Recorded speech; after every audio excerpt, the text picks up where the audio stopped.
लेकिन ये जो विजुअल्स हैं प्रोफेसर साहब ये जो विजुअल्स हैं इनकी अपनी एक इंपॉर्टेंस है, इसलिए क्योंकि बदलते समय में, मैं तो कह रहा हूं कोविड से देखिए अभी तक चाइना का डाउनफॉल और इंडिया की राइज।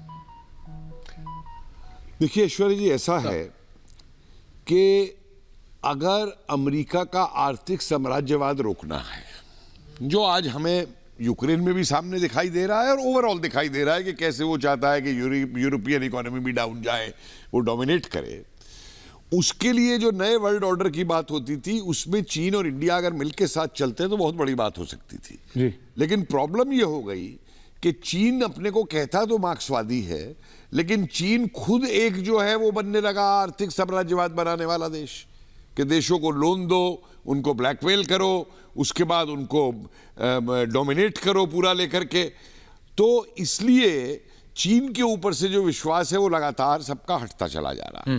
भारत के बारे में अब पूरे इस युद्ध में भी आप देखिए, या आप G20 के जो सिद्धांत हैं उनको देखिए। मैंने कल परसों ही एक बात कही थी कि G20 के अंदर जो क्लाइमेट को लेकर के बात है, जो एनर्जी को लेकर बात है, कितने देश जो हैं उस पर एक्चुअली ध्यान दे रहे हैं और कितने कुछ कर रहे हैं उसके ऊपर।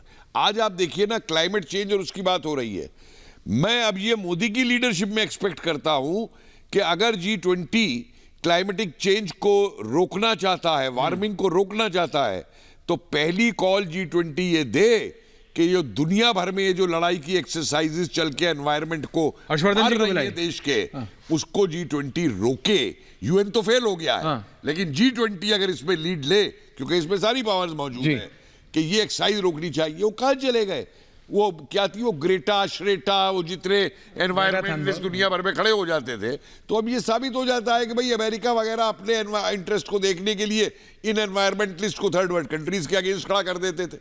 तो इसलिए G20 को अगर लीड लेनी है, और मैं ये उम्मीद कर रहा हूं कि अगर इंडिया में लीडरशिप आती है और लीडरशिप की अगर से कुछ रहेगी G20 में, तो नेचुरली कुछ इंटरनेशनल के ऊपर जो भारत की अपनी एक पॉलिसी हमेशा रही है शांति बना करके चलने की, सबको साथ लेके चलने की, शायद उसके अंदर कुछ सुधार हो सके। हर्षवर्धन जी, कल प्रधानमंत्री नरेंद्र मोदी 8 देशों के नेताओं से मिलेंगे। Britain, French, Australia, Italy, Germany, Singapore, Spain, ये सारे। लेकिन उस सबसे ज्यादा महत्वपूर्ण कहा जा रहा है ये जो अनऑफिशियल बैठक थी, जिस 2 मिनट की जो बातचीत हुई है, जो शेक हैंड हुआ है मोदी और शी जिनपिंग के बीच, यह ज्यादा महत्वपूर्ण बताया जा रहा है। हर्षवर्धन जी। देखिए ऐश्वर्या जी, मुझे लगता है कि प्रधानमंत्री नरेंद्र मोदी की बॉडी लैंग्वेज क्या कुछ वो इस G20 समिट में बोल रहे हैं, इसको एक संदर्भ के साथ देखना चाहिए। और अभी जब प्रधानमंत्री नरेंद्र मोदी से मुलाकात हो रही है अलग अलग राष्ट्राध्यक्षों की, उसके पहले बाइडेन और जिनपिंग की मुलाकात हुई है।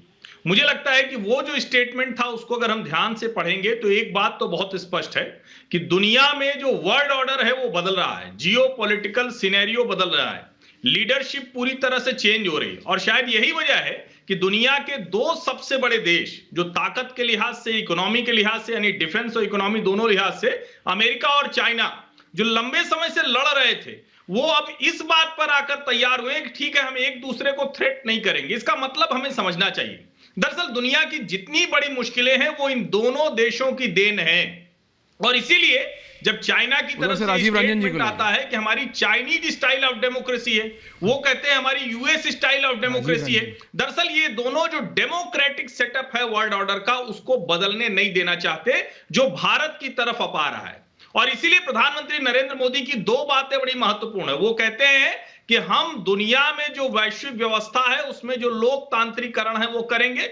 भारत सबसे तेजी से बढ़ती अर्थव्यवस्था है, अगर इसकी एनर्जी नीड्स को दुनिया के देश प्रतिबंधित करने की कोशिश करेंगे तो दुनिया की अर्थव्यवस्था के लिए चुनौती होगा।